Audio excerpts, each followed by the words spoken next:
A new cybersecurity report is raising, I was going to say alarm bells, that's probably a little bit alarmist in and of itself, but it's out, or will be out shortly. It reveals that 92% of organizations suffered identity-related breaches over the past year. And that's as AI and machine identities rapidly multiply. This morning on Morning Drive, we're joined by cybersecurity expert and identity security expert Laurence Elbana from Palo Alto to break down the growing risks facing businesses and why AI identities are becoming such a major security challenge. Laurence, good to have you with us this morning. So cybersecurity isn't just hackers cracking passwords, tricking people with phishing emails anymore. Your new report's kind of shattered that assumption. Yeah. The twist is that the biggest threat isn't human error now, it's machine identities. Yeah. But let's start there. What exactly is a machine identity, and how does that hack or exploit a piece of code, or how does an AI bot infiltrate an enterprise? How does it all work? So basically, a machine identity obviously is not human, right? Yeah. So it still logs in like a human, except it's simply a machine. So consider it like a server, a bot, a script, and for every machine identity that's out there, it can actually create and administer automated tasks, right? Okay. So it can do things like you and I can do. Right, and behave like we can behave. But the most important thing is why they've become even more prevalent in society and how organizations deal with them, is that there's 116 of them to one of us. Okay, so strength in numbers, you're saying. Right then. Okay, so as organizations automate and deploy AI, a breakneck speed doesn't even come close. We're going faster than that, aren't we? Yeah. Machine identities, so bots or APIs or autonomous AI agents, they're multiplying exponentially as well. Okay. They are. So your data shows that global organizations, let me get this right, now have roughly 82 machine identities. More than that, 100 and... So it's a great point. If we look at the UAE, there's 116 per one person, and that's actually marginally higher than the international. Than the international, yeah. Right, okay. So that's why identity-related cyber attacks are becoming such a major issue here. Because obviously we're more of a target, I think. Yeah. Is that what we're saying? Yeah. Got you. And again, look, we're talking historically, you were managing humans, right? You're managing humans as an identity, but now it's machines and AI that you also have to consider as part of that play. So the machine identity is having babies, basically, and they are. This is almost like a reproduction process. Yeah. Wow, it's remarkable. So how is AI changing? Can you characterize how AI is changing the sort of cyber threat landscape? Yeah. So it's working both sides of the landscape, right? So on the attack side, it makes phishing, deepfakes, and social engineering like a lot more convincing, right? And if you look at it from that aspect, it's 100 times faster. So as an organization, you need to think about, the security teams, how are they able to keep up with these ever-changing movements? So I think what's important, AI is simultaneously a weapon that our attackers are now using to do such things in an environment from a security breach perspective, especially on identities, right? Because that's what it is. It's actually an identity that they're using, right? And the credentials they're using to manipulate these moves. As though they're a person logging into your system. Correct. And it's just it. Okay. So in theory, if we need to be 114 times faster. Yeah, 114, 116. 116, I mean, give or take one or two. Have we built a digital ecosystem that's just grown too big and too fast to be secure?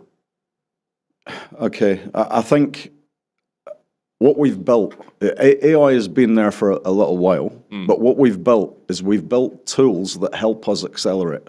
right? We've built tools. And the whole conversation is evolving around machines and AI, right? So what we've done, it's not just about what we've built, is we have a digital system that exists now where we can accelerate normal human tasks for the benefit of the company using these AI tools. Sure. And unfortunately, in the middle of that comes some susceptibility where, these can cause problems for security teams because you're not always in control of what they are doing unless you're monitoring them. Right. Okay. Right. And those can be any, like we spoke before about bots. It could be the use of LLMs, large language models that, even just innocent bystanders like us use for personal use, right? So these things are really important as well. So we're struggling to manage AI or get to grips with AI, I suppose, and machine identities securely. We hear a lot about agentic AI systems, right? That don't just answer questions, but you can actually automate them to execute tasks or make decisions on your behalf, autonomous decisions, if you like. Particularly in sectors like, and really important sectors as well, critical sectors like utilities or logistics or finance. You've warned that this introduces like a new threat vector. So what happens if an autonomous AI agent goes rogue, or in some way is, I suppose they can be compromised as well, can't they? Yeah, I mean, I think that's the ultimate thing that I'm saying when I go to see CISOs, right? Because that's what they're worried about. So often an AI agent, if you've used a couple of genres of industry, let's talk about finance, for example. That if you've got an AI agent in a financial institution, there's a possibility it could get access to the crown jewels, right? When we talk about crown jewels, things that are really important that could, compromise the company in great ways, right? So, for example, it might be touching customer data, right? If it touches transaction systems in financial institutions, that could cause a real problem if it's not managed correctly, right? So, and again, that can be replicated to many different sectors of the industry, like healthcare, right? So leaking of information, for example. So AI agents are touching sensitive data, and these type of things need to be controlled. And continuously monitored as well. Because if you give, I suppose these are like elevated privileges, aren't they? But that could be the power to modify systems or some kind of privileged access. That means we've got to be watching more closely than ever. Yeah, I mean, the ultimate goal, is for the security teams of these organizations to have a focus on understanding how, as you mentioned, how they're going to continually monitor that, right?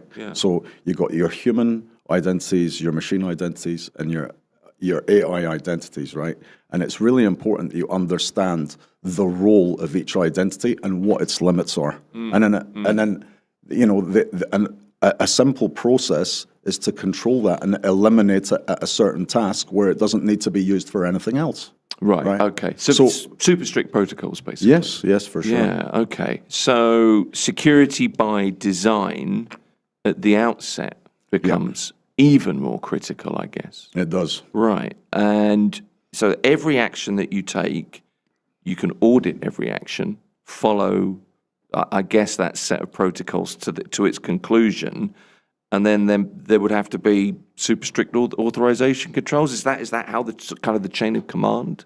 Yeah, I think it's all about each individual customer, right? So basically, you have to identify, what the identity is doing, right? So it goes back to the simplicity of, here's the identity, what is it able to access, when is it able to access, how is it able to access, and what limits does it have? So you set out a control policy and process like that as a leader, and you need to be able to do that across the whole of your organization. And going back to the beginning of the conversation, the topic here is this 92% number we're talking about of identity breaches, right? So that's the type of vision and focus that needs to be handled by C-level security people. In my head, I'm thinking it used to be just get a decent antivirus. That's just not where we are anymore. What does this mean for critical infrastructure risk? What kinds of sensitive systems are under threat of access or infiltration, might be a better word, I suppose, in some ways, by a rogue AI agent? Yeah, so the systems at work, you've got development operations in the cloud, right? So you have sensitive, software developers, workloads in the cloud that have sensitive information, could be financial, customer data. They have been administered to do tasks, right? To create accelerated outcomes, positive outcomes, nothing sinister. But unfortunately, because these are exploding so fast, you get into a situation where sensitive systems that we've just mentioned that are, potentially in the cloud, important workloads, they're not being monitored. So a governance policy needs to be put in place to manage these identities, right? Okay. And the reason that the conversation is important is because it just goes back to the growth of these identities. So in terms of human, there's growth in human identities as well, always year on year, always. But with identities, machine and AI, it's heavy, right? It's an increased amount. So that needs to be focused on. Okay, so and it's about having that conversation. And if you're not having that conversation, you should be. You should be, yeah. Absolutely. Okay. If you're listening via a podcast platform, thank you for choosing Mirror Business FM. Are organizations, Laurence, do you think organizations are underestimating risks linked to AI adoption? How do you view that? Yeah, I think there are a few organizations that have a little bit of lack of understanding of the importance. So in the identity security stack that we talk about, an important aspect is, from the machine identity and AI space, there's certificates, right? Certificates act like an authorization to access a server or, an application, right? And as the years have gone on, those certificates that organizations use, right, they have to be renewed. And there's a policy that's come in now for organizations that, it used to be 200 days that you were allowed to renew it. It used to be 100 days. Now it's 47 days, right? And I think when you're talking about, do people understand? What I find when I'm going out into the market at the moment and speaking to security managers is that aspect of the business is something that they're not aware of, and it can cause some serious downtime if they're not on top of it, because a lot of companies at the moment are managing it manually, right? So it goes back to the ability to automate those things. Right. Which sectors are currently most vulnerable to identity-based attacks? Okay, so it's quite wide. Public, private sector, you're looking at government, oil and gas, finance, FMCG. It's quite wide. It is wide. And to be honest with you, a lot of people talk, it's more focused on the medium and large. I see it from all sizes of orgs, right? Because identity is not a narrow discussion. Yeah. It's a broad stack of not just solutions, of requirements. Right, so we see it a lot, obviously, from a compliance-driven market. So cybersecurity is heavily driven by compliance as well. Yeah. So again, financial services, oil and gas, government, FMCG, healthcare, all these type of businesses. So if you're thinking in any way, it doesn't really apply to me. No, that's not. I'm not. It probably does. Don't be lulled into a false sense of insecurity, if you like. Yeah, never. I mean, it goes back to, it just goes back to security gaps, right? So regardless of how small you are, whether you're a small, medium, large organization, you will be using identities. And it's really important also, again, to understand that cyber threats are coming from exposed credentials where a hacker is coming in not through your firewall anymore because he's got access to your credentials, right? And what we've been talking about so far, all of these pieces of discussions regarding AI, machine identity, regarding certificates and being able to automate the use of them is really critical in the identity security plan, right, for any C-level or security manager or organization. Oh, it used to be, didn't it? That it was kind of people coming in the back door, almost. Now we're kind of ushering people in the front door and welcoming them and making them a cup of tea. Exactly. That's how it's working. Would you like some coffee, Mr. Hammond? So what?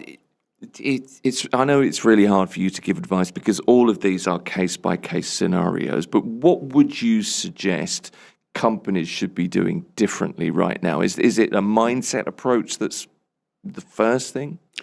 Yeah. So again, I think that's a fantastic segue.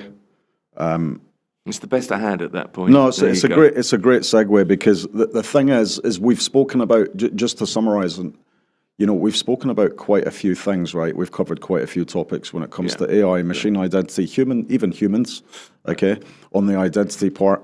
But because there's so many moving parts, right? So some organizations, like you said, it's a case by case. But you've got, some medium organizations might have 4,000 people in the organization, which means that, okay, if they've got 4,000 people, how many machine identities have got? It's pretty large. I can't even do the maths. Exactly. So these type of things, in terms of moving forward, I think companies should start considering a single pane approach, right? Using a platform that helps them manage all of this as one segue to controlling their identities, right? It's not like yesteryear where it was just human and you're imagining privilege. So now, with Palo Alto, for example, we have a platform that enables a customer to onboard identities, manage them officially, and have a workflow and have an audit trail and be compliant in the way that they manage them. And most importantly, empower the customer to control the security in their environment with all of these identities, which is the end goal. Well, I was just doing the maths while you were speaking there. Yeah. And if you have 4,000 people in an organization, that's potentially 500,000 machine identities on top of that, which, managing that kind of level in an organization of that size, that's a good few additional roles, isn't it? It is, and I think the other thing is as well, right? If you look at 2025 versus 2026, it went from an average of 70 to 116. So what will it be next year, right? Because we're not at the peak of AI. We're just at the beginning, right? So it's going to be used more. I was in the coffee shop just now using it myself, right? And it's a company tool I was using, right? But it's well monitored and it's well managed, right? So I think in the grand scheme of the conversation, going back to the 92%, it's pretty obvious why it's happened, right? So the focus for customers now is to really look at how they're going to transform their organization into a level of control they've got. I think there's one more point as well, is that one of the findings in the report shows that over the last 12 months, 92% of UAE organizations have had 3 successful security breaches caused by an identity security breach, right? So it's critical. Well, it is. That's a stark reminder, isn't it? Your report is not out yet, but it's coming out, isn't it? Is that right? Yeah. Okay, so it's in the next day or two. Very quickly, I'm interested in what an identity security guy uses AI for, but we'll maybe try and get that at the end in the coffee shop. Sure. Can we talk solutions? If a company realizes they're part of that 92% statistic that you mentioned there, for example, what's the immediate kind of technical change of course or pivot, whatever you want to call it, that you need to make? How do chief information security officers fix the position that they find themselves in? Yeah, I think they just need to analyze. Let's say if you've got a customer that's had those potential breaches, just analyzing how it happened, and backtracking and just look at, was it to do with a privilege escalation? Was it to do with an access control? Was it a machine identity? And what they need to do is understand where that lies in their identity security landscape and what they have to do to fix it moving forward, right? Because like we said, every customer is different. So they need to set and if they haven't had an attack, they should still be looking at, identifying their security gaps at the moment as well. That you should be expecting. Oh yeah, Surely. absolutely, Yeah, absolutely. I mean, it's going to happen. Whatever. All right. Final question then, Laurence. It's about there's a balance to be struck here, isn't there? Because AI adoption has a huge competitive advantage potentially in business, right? It does. But it's also potentially a massive liability if it isn't grounded in identity security. That's what I've gleaned from this. Potentially. Absolutely. So the days of the simple kind of firewall or, my antivirus point, that's gone. Now it's about who and what has keys to your data. And, you need to be the guardian of those keys, don't you? You do, yeah. I mean, what you're saying is absolutely spot on, right? So I remember when I started in cybersecurity 20 years ago, and I was selling firewalls and antivirus. This behavior now that we're looking at, it's because of positive things that customers are doing, right? They're trying to accelerate, their revenue, their business processes. So they're using AI, they're using machine identities, using agentic AI, and those they're actually doing jobs that humans can do, right? But they're doing it 10 times faster, 20 times faster in some instances, whatever.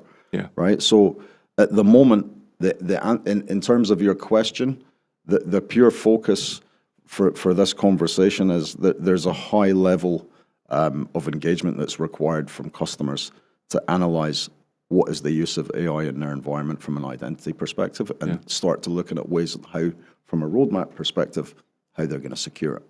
Absolutely right. It's fascinating. It is. Laurence Elbana is a seasoned cybersecurity expert. I read some notes about you, and an evangelist as well. It's apparently so, yeah. That's what they're calling you from Palo Alto. It's been good to talk to you. Appreciate you coming in. Pleasure. Thank you for your time. Good to have you here. If you enjoyed this discussion, give it a share and leave us a comment as well. This is Mirror Business FM.